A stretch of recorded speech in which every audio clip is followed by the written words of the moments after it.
మన పూజ్యులు గురు పరంపర ఆశీసులతో ఈ పవిత్రమైన క్షేత్రంలో ఆధ్యాత్మిక లోకానికి ఒక మార్గదర్శకులై శ్రీ చిన్నజీయర్ స్వామివారు వినయపూర్వకంగా ఈరోజు మమ్మల్ని అందరినీ ఆశీర్వదించవలసిందిగా తమ మంగళాశాసనలు అందించవలసిందిగా మనవి చేస్తున్నాం.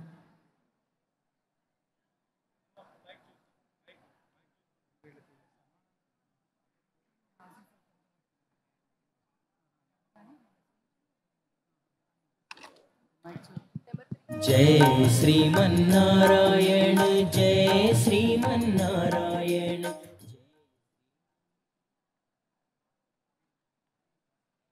జై శ్రీమన్నారాయణ. మీ అందరి కోసం జై శ్రీమన్నారాయణ. ప్రియ భగవద్బంధువులారా, ఈరోజు తెలుగు వన్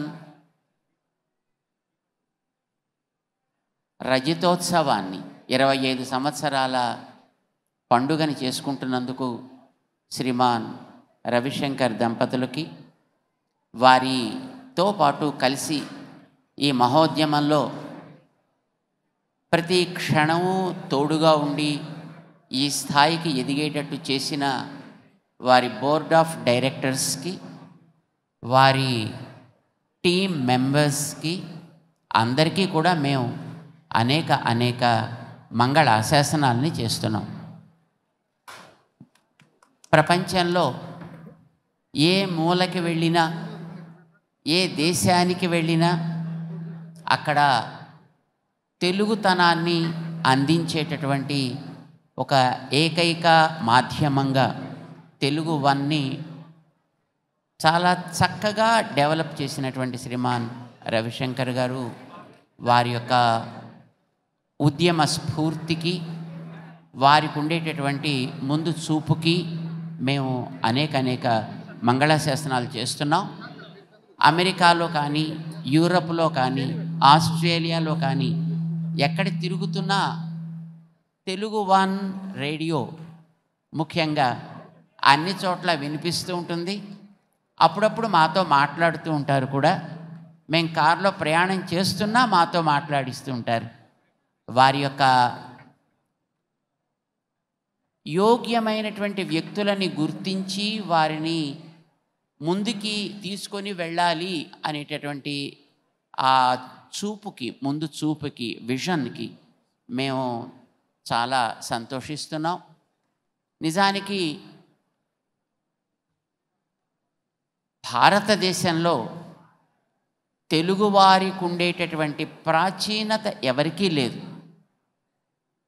ఈవేళ మనకి అనేక రాష్ట్రాల్లో ఎన్నో రకాలైనటువంటి భాషలతోటి వ్యక్తులు కనిపిస్తున్నా మన తెలుగు ఎంత ప్రాచీనమో, దీనికి ఎంత గుర్తింపు ఉందో, దీనికి ఎంత విలువ ఉందో ఈ దేశాన్ని పాలించినటువంటి ఈస్ట్ ఇండియా కంపెనీ వారు గుర్తించారు. అప్పట్లో 1817 మొదలైనటువంటి సంవత్సరాల్లో వారు వేసినటువంటి కాపర్ నాణేలు ఉన్నాయి. ఆ నాణేల మీద రాముడి మూర్తిని, గణేశుడి యొక్క మూర్తిని, లక్ష్మీదేవి వారి యొక్క మూర్తిని, ఆంజనేయ స్వామి యొక్క మూర్తిని వేసి వారు ఇది ఒక అణ ఇలాగా వారు వేసినటువంటి ఆ కాయిన్స్ మీద ఇంగ్లీష్ ఉంటుంది, తెలుగు ఉంటుంది.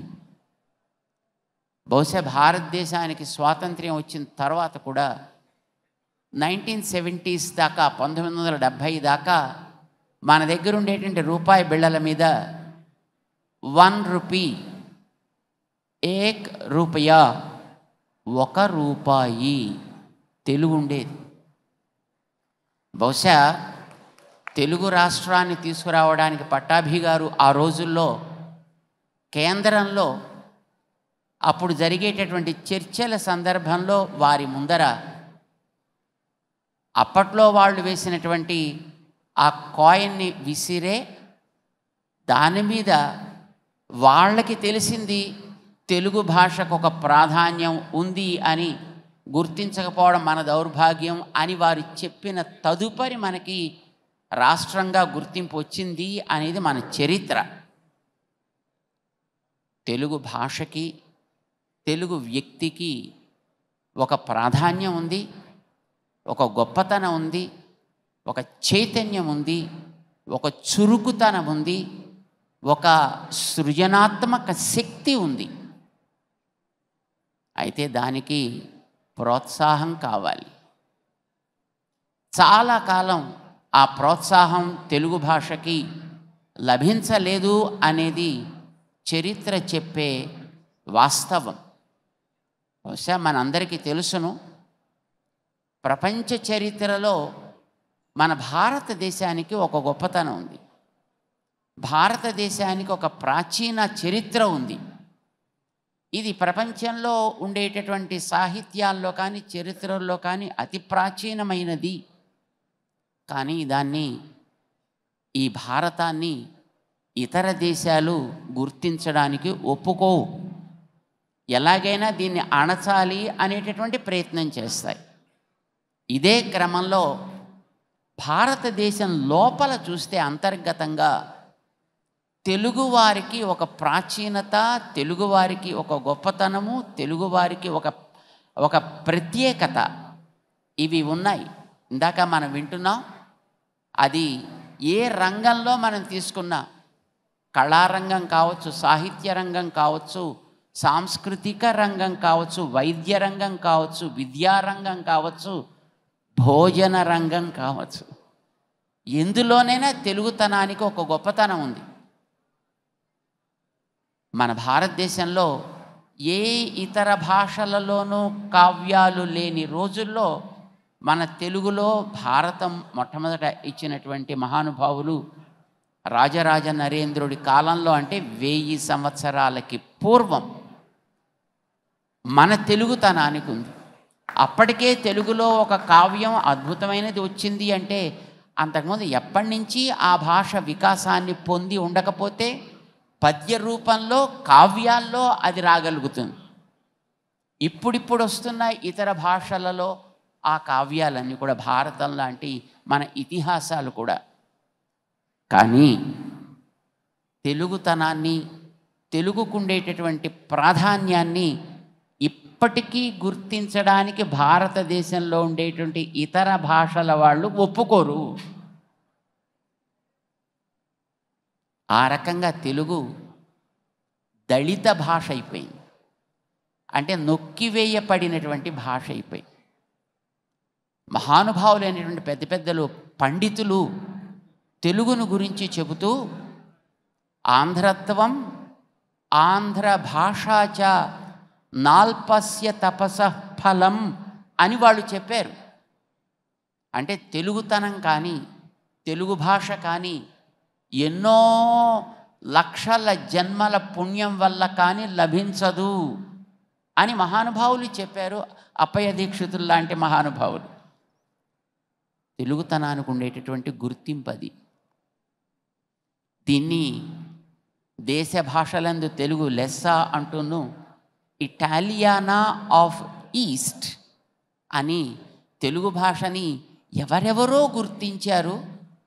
కానీ ఇవాళకి మన తెలుగు వాళ్ళు మేం తెలుగు వాళ్ళము అని చెప్పుకోవడానికి సాహసించకపోవడం అనేటటువంటిది ఏమిటో మనసుకి దిగులుగా అనిపిస్తుంది. అదేమిటో కొంచెం సిగ్గుగా అనిపిస్తుంది.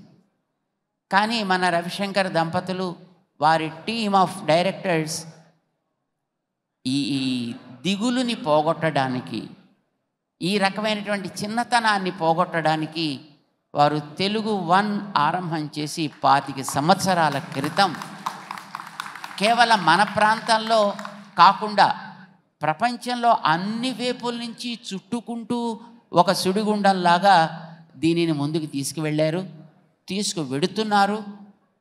వేల మంది కాదు, లక్షల మంది కాదు, కోట్ల స్థాయిలో, వేల కోట్ల స్థాయిలో దాన్ని చూడగలిగేటటువంటి వ్యూయర్స్ని సంపాదించినటువంటి ఘనత తెలుగు 1కి రవిశంకర్ గారు తీసుకురాగలిగారు అని అంటే దానికి వెనక ఉండి కృషి చేస్తూ ఉండేటటువంటి వారి టీం చాలా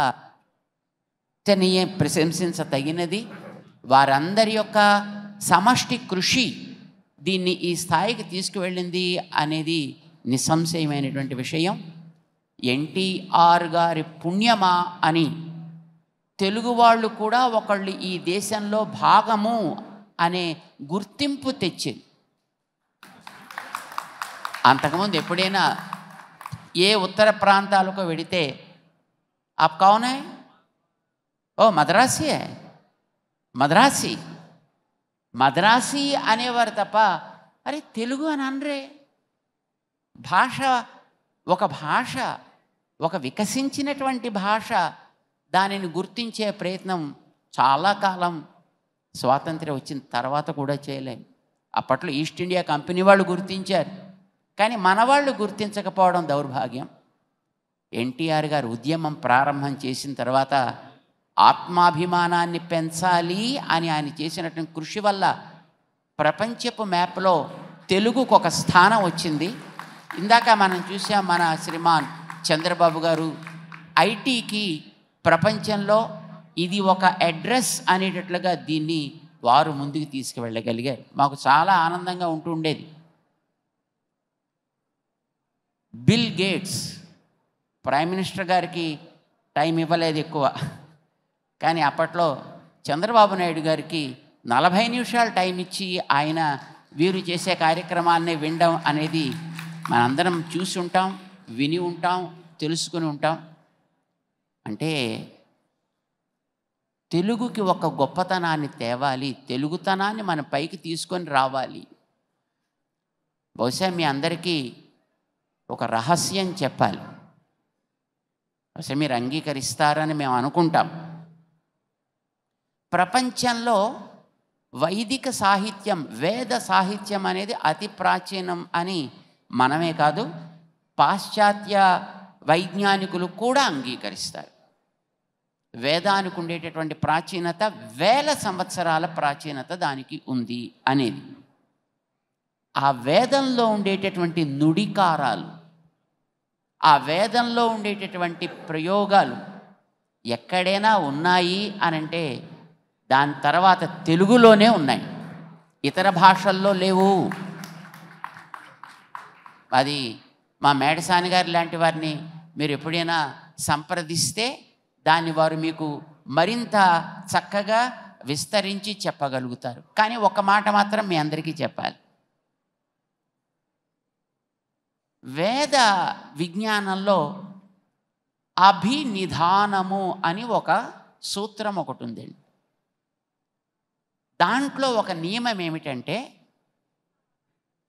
షకారము, హకారము, రకారము లాంటి అక్షరాల తర్వాత, తెలుగు అక్షరాలు అందరికీ వచ్చునా అని అనుకుంటున్నాం మేము, అందులో కొన్ని అక్షరాలు ఉన్నాయి, హ, ష, స ఇలాంటివి. అలాంటి అక్షరాల తర్వాత వర్గ పంచమాలు వచ్చినట్లయితే, మళ్ళీ ఇదో కొత్త పదం, వర్గ పంచమాలంటే కాఖ గాఘ ంగా ఉంది కదా, అందులో చివరిది వర్గ పంచమం అంటారు. చాఛా జాఝా ఇణి ఉంది కదా, ఇణి వర్గ పంచమం అంటారు. టాఠా డాఢా ణ వర్గ పంచమం అంటారు. పాఫ బాభ మా వర్గ పంచమం అంటారు. ఆ చివరక్షరాలు 5 వర్గ పంచమాలు అంటారు. న్యామగణన అనే 5. ఈ షా, శా, సా, రా ఇలాంటి వాటి తర్వాత ఈ వర్గ పంచమాలు వచ్చినట్లయితే వర్గపు ప్రథమ అక్షరం వచ్చి కనిపించిపోవును. ఇది వేదంలో ఉన్న రూల్ అండి, వేద వాంగ్మయానికి సంబంధించినటువంటి రూల్.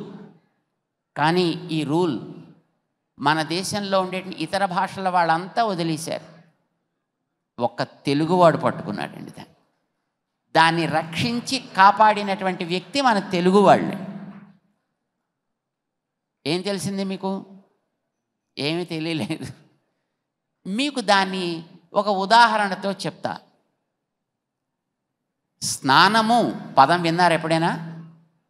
స్నానము ఎలా పలుకుతారు దాన్ని? అందులో మొదటి అక్షరంలో ఏవేవి ఏ అక్షరాలు ఉన్నాయి? స్నా నా ము ఏ అక్షరాలు ఉన్నాయి? మొదటి అక్షరం స్నా, రైట్? అందులో సా నా ఆ 3 అక్షరాలు ఉన్నాయి దాంట్లో. సా నా ఆ స్నా నము. ఇది సంస్కృత పదం, వేదానికి సంబంధించినటువంటి పదం అనుకోండి. అయితే ఇందులో సకారం వచ్చింది, తర్వాత వర్గపు చివరిదైన నకారం వచ్చింది, స్నా. ఇప్పుడు ఏం కావాలి దీంట్లో అంటే ఆ వర్గ ప్రథమం వచ్చి పోవాలి.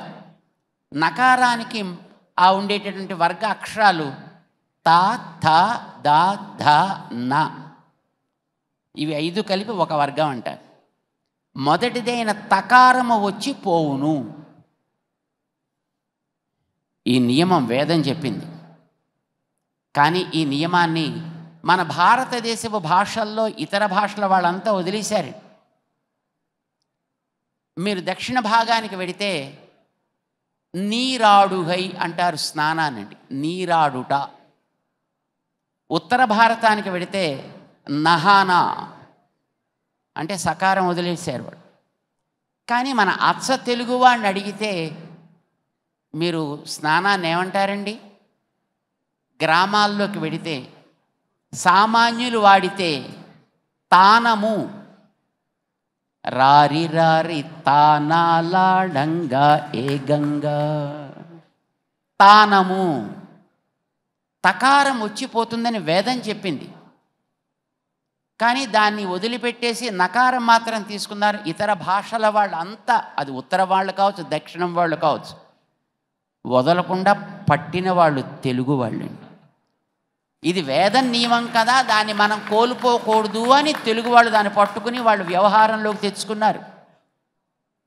ఇంకో పదం చెబితే ఇంకా మీకు బాగా అర్థమవుతుంది.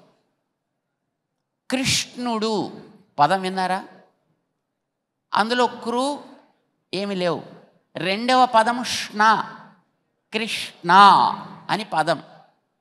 ఈ ష్ణాకి షకారము, నకారము, అకారము 3 అక్షరాలు దాంట్లో. షా తర్వాత మళ్ళీ అణా, టాటా డాఢా అణా వస్తే టా వచ్చి పోవాలి. టా వచ్చి పోవాలి, కనిపించకూడదు కానీ రావాలి. ఈ నియమాన్ని తెలుగు వాళ్ళే పట్టుకున్నారు, మిగతా వాళ్ళు వదిలేశారు. ఉత్తర భారతదేశానికి వెడితే కన్హయ్య, కానా అంటారు. దక్షిణ భారతానికి వెళితే కణా అంటారు. కానీ మీ తెలుగు వాళ్ళు ఏమంటారండి కృష్ణుణ్ణి? ఏమండి? ముద్దుగా పిలవాలి అంటే కృష్ణుణ్ణి ఏమని పిలుస్తారు మీరు? కిట్టయ్యా, మా కిట్టిగాడు, మా కుట్టుడు. టా వస్తుంది పోతుంది అని వేదం చెప్పింది. ఇతర భాషల వాళ్ళకి అది పట్ల, కానీ తెలుగువాడు దాన్నే పట్టుకుని ప్రధానంగా పల్లెటూళ్ళల్లో ఉండే అతి సామాన్యులు కూడా వాడగలిగేటంతగా దానికి వ్యాప్తిని కలిగించారంటే తెలుగువారి యొక్క సాహిత్యము, తెలుగువారికి ఉండేటటువంటి వేదాల మీద అభిమానము ఎంత ఘనిష్టమైనదో మనం గుర్తుపెట్టుకోవచ్చు. ఆ తెలుగుతనాన్ని జాగ్రత్తగా కాపాడుకోగలగడం అనేది అదృష్టమని మహానుభావులైనటువంటి అప్పయ్య దీక్షితులు లాంటి పెద్దలు 16వ శతాబ్దంలో చెప్పారు. కృష్ణదేవరాయలు లాంటి మహానుభావులు దానికి బాధ్యత వహించి కావ్య రచన చేశారు. ఇది గత చరిత్ర. ఈవేళ మనం తెలుగు వాళ్ళం అనుకోవాలంటే సిగ్గుపడుతున్నాం. ఆ సిగ్గుతనాన్ని పోగొట్టడం కోసం మన శ్రీమాన్ రవిశంకర్ గారు ఒక మహోద్యమాన్ని చేపట్టారు. అది టెక్నాలజీ తీసుకున్నా లేదు హైటెక్ తీసుకున్నా, దేన్ని తీసుకుని చేశారు అనేది వారి వారి అనుభవాన్ని బట్టి చేసినా, ఇప్పుడు నిన్నటిదాకా వారు ఐటీ తీసుకుని చేశారు, లేదు డిజిటల్ టెక్నాలజీతో చేశారు, రేపొద్దున బహుశా క్వాంటమ్ టెక్నాలజీతో వారు చేస్తారు. That is great thing. కానీ ఇది మనం చెయ్యాలి, తెలుగుతనాన్ని మర్చిపోకుండా ఉండేట్టుగా మనం ఎప్పటికప్పుడు వారికి ఒక కాషన్ ఇవ్వాలి, వారికి జ్ఞాపకం చెయ్యాలి. అది ఆటతోట, పాటతోట, వైద్యంతోట, విద్యతోట, లేదా మరొక రకమైనటువంటి ఎంటర్టైన్మెంట్ తోట ఏది ప్రజల మనస్సులోకి చొచ్చుకుపోగలుగుతుందో దాన్ని తీసుకొని దాని ద్వారా తీసుకువెళ్ళాలి. మీ అందరికీ తెలుసున్న మంచి డాక్టర్ మందు ఒక రోగికి ఇచ్చి ఆరోగ్యం తీసుకురావాలి అంటే మందు చేదు కనుక ఎవడు వేసుకోవడానికి ఇష్టపడ్డు కనుక వాళ్ళు ఏం చేస్తారు, అందమైన క్యాప్స్యూల్ తయారు చేస్తారు, రకరకాల రంగులతో ఉండే క్యాప్స్యూల్స్ తయారు చేస్తారు. ఆకర్షణ క్యాప్స్యూల్కి పనిచేసేది క్యాప్స్యూల్ కాదు, లోపల ఉండే మందు పనిచేస్తుంది. మా రవిశంకర్ గారు అలాంటి ఒక అందమైనటువంటి క్యాప్స్యూల్గా తెలుగు వన్ని తయారు చేసి భాషా ప్రాధాన్యాన్ని, భాషా ప్రాచీనతని కూడా మనం కాపాడాలి. ఎలాగైనా సరే దీన్ని ప్రపంచంలో మూల మూలలకి తీసుకువెళ్ళాలి. మన దగ్గర ఆణిముత్యాలు లేకపోలేదు, తెలుగులో ప్రతి రంగంలోనూ ఆణిముత్యాలు ఉన్నారు. రాజకీయ రంగాల దగ్గర నుంచి ప్రారంభం చేస్తే అతి సామాన్యమైనటువంటి రంగం దాకా కూడా తెలుగుతనం ఉట్టిబడుతూ ఉంది. దాన్ని మనం ముందుకు తేవాలి, ప్రోత్సహించాలి, దానికి ఒక అనుసంధానాన్ని ఏర్పరచాలి, ఒక సూత్రాన్ని ఏర్పరచాలి అని తెలుగు 1, తెలుగు ఎప్పుడు 1గానే ఉండాలి, నెంబర్ 2 కాకూడదు అన్నట్టుగా వారు దాన్ని ప్రారంభం చేసి ఈవేళ ఆ రంగంలో తనకంటే ముందు మరొకటి లేదు అనిపించుకునే అంతవరకు దాన్ని నడిపిస్తున్నారు. 25 ఏళ్ల ప్రయాణం ఇది. మరొక 25 ఏళ్ళు, మరొక 50 ఏళ్ళు, మరొక 75 ఏళ్ళు ఇలాగా శతమానంగా సాగాలి అని మేము తెలుగు మాతని ప్రారంభం చేస్తున్నాం. తెలుగు భాషామ తల్లిని మేము ప్రార్థన చేస్తున్నాం. వారు కేవలం మాధ్యమం ద్వారా ఏదో ఎంటర్టైన్మెంట్ ఇచ్చి దాంతో మాత్రమే సరిపుచ్చుకోకుండా సమాజంలో ఎన్నో రకాలైనటువంటి సేవలను కూడా చేస్తూ తమకుండేటటువంటి సామాజిక బాధ్యతని కూడా నెరవేరుస్తున్నందుకు మాకు చాలా సంతోషంగా ఉంది. మేము ఆధ్యాత్మిక రంగంలో ఉండేవాళ్ళం, కానీ ఆధ్యాత్మిక రంగం అంటే పూజలు, పారాయణలు, లేకపోతే మంత్రాలు చదవడం ఇలాంటివి మాత్రమే చాలదు అనేది మా అభిప్రాయం. అందుకోసమనే మేము ట్రైబల్స్ కోసం స్కూల్స్ నడిపిస్తున్నాం, బ్లైండ్ వాళ్ళ కోసం స్కూల్స్ నడిపిస్తున్నాం. క్యాన్సర్ సంబంధించినటువంటి సర్వైకల్ క్యాన్సర్ రంగంలో 33 లక్షల మంది మహిళలకి ఇంతవరకు దాని సంబంధించినటువంటి ట్రీట్మెంట్ అండ్ అవేర్నెస్ కార్యక్రమాన్ని అందించగలిగాం. సమాజంలో ఏ రంగంలో ఉన్నా సామాజికమైనటువంటి బాధ్యతల్ని మనం నెరవేర్చగలిగినప్పుడే మన రంగానికి వన్నె తెచ్చిన వాళ్ళం కాగలుగుతాం. మీడియా రంగంలో ఉన్నప్పటికీ కూడా సామాజికమైనటువంటి బాధ్యతతోటి ఎన్నో సేవలను అందించడమే కాకుండా ఈవేళ ఆయా రంగాల్లో మకుటం లేని మహారాజులుగా చెల్లుబాటు అవుతూ ఉండేటటువంటి అనేక మంది పెద్దలని ఇక్కడికి తీసుకొచ్చి యువకులని, పెద్దలని కూడా వారిని ఇక్కడ ఒక అందమైనటువంటి పురస్కారం ద్వారా వారికి తమ కృతజ్ఞతల్ని తెలియచేసుకోవడంతో పాటు వీరిని ప్రపంచంలో అన్ని మూలలా ప్రేరకులుగా కూడా వారిని అందించేటటువంటి ఒక మహోద్యమం శ్రీమాన్ రవిశంకర్ గారు వారి టీం చేస్తున్నందుకు మేము వారికి అందరికీ కూడా మంగళాశాసనాలు చేస్తున్నాం. ఈవేళ పురస్కారాలు అందుకునేటటువంటి పెద్దలందరూ కూడా వారి వారి రంగాల్లో చేసేటటువంటి సేవలు మరింత మహోన్నతంగా సాగాలి అని మేము భగవంతుడిని ప్రార్థన చేయడంతో పాటు ఇంకా ఈ తెలుగు తనంతో సమాజంలో ఆణిముత్యాల్లాగా చెల్లుబాటు అయ్యేటటువంటి వారిని మరెందరినో గుర్తించి వారిని కూడా ప్రోత్సహించగలిగేటటువంటి అవకాశం తెలుగు 1 అందిపుచ్చుకుంటూ ముందుకు సాగాలి అని మేము శ్రీమాన్ రవిశంకర్ గారికి, వారి శ్రీమతి గారికి, వీరికి వెనకాతల నుండి ప్రేరణ ఇచ్చేటటువంటి మా ఎర్నేని రామారావు గారికి, శ్రీమతి కవిత గారికి మేము అనేక మంగళాశాసనాలు చేస్తున్నాం. మాకు మా రామారావు గారు మేము సేవలు అందించేటటువంటి వికాస తరంగిణి ఆర్గనైజేషన్కి వారు ప్రెసిడెంట్గా ఉండి దాన్ని ఎంతో ముందుకు తీసుకెళ్ళినటువంటి మహనీయులు. అందుచేత మాకు యాక్చువల్గా ఈవేళ ఈ కార్యక్రమాన్ని గురించినటువంటి అవగాహన లేదు, పరిచయం లేదు. తెలుగు అని తెలుసు, కానీ ఈవేళ ఈ కార్యక్రమాన్ని గురించినటువంటి విషయం మాకు తెలియదు. మేము యాక్చువల్లీ ఈవేళ సరస్వతి పుష్కరాల్లో బదరికాశ్రమంలో ఉండాల్సినటువంటి వ్యక్తులం. కానీ వాతావరణం అప్పుడు ప్రారంభంలో సవ్యంగా లేకపోవడం చేత మనం మరికొంతమందికి ఇబ్బందికరం కాకూడదనే ఉద్దేశంతో మేము దాన్ని డ్రాప్ చేసుకోవడం వల్ల, మీరు ఎలాగో డ్రాప్ చేసుకున్నారు కనుక ఇక్కడికి తప్పకుండా రావాలి అని మా రవిశంకర్ గారు, మా రామారావు గారు, కవిత గారు వారు వచ్చి చెప్పడం జరిగింది. మేము అనుకున్నాం ఇలాంటి చోట్ల బహుశా మేము ఆడ్ మ్యాన్ అవుట్, బహుశా ఇది మరొక రకంగా ఉంటుంది అని మేము అన్నాం. కానీ వారు ప్రేమతోటి తప్పకుండా వచ్చి అందరినీ ఈ రకంగా మంగళాశాసనం చేయవలసింది అని వారు అడిగినందుకు వారి ప్రేమకి, వారి అభిమానానికి ఆనందించి తప్పకుండా రావాలి అని మేము ఈవేళ ఇక్కడ పాల్గొనడం జరుగుతోంది.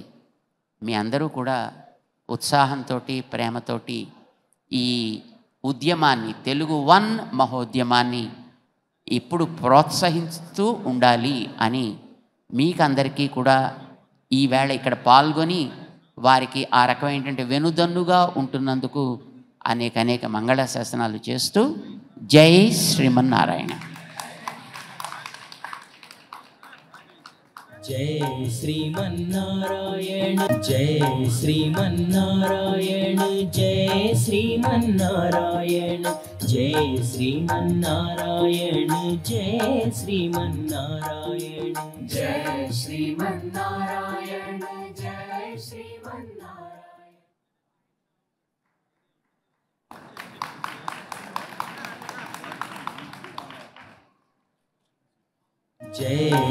గురుతుల్యులు శ్రీ చిన్నజీయర్ స్వామి వారికి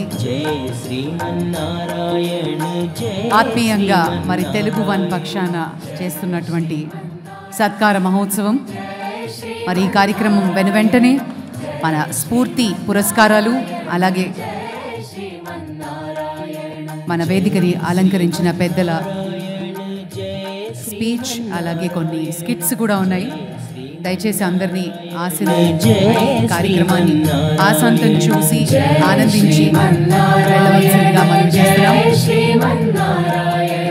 జై శ్రీమన్నారాయణ, జై శ్రీమన్నారాయణ, జై శ్రీమన్నారాయణ, జై శ్రీమన్నారాయణ, జై శ్రీమన్నారాయణ.